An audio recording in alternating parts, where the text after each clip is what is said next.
Ag táiseach na planúr bí táirgúine a gur Amasan úraráta. Syl an tóisiú dhé an tamas a hagamsa.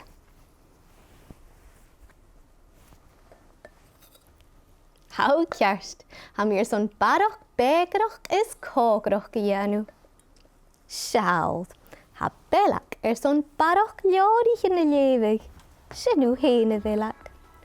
Agus, ha élir son barach daus I dhéanú. Stelum an daus sin. Cúmus a árstíli.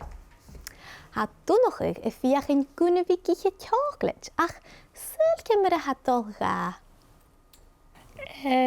Velúir a vikiche teòclaid?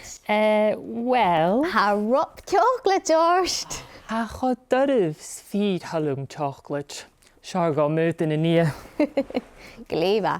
Agus, siar gose, becan begrach gyanu.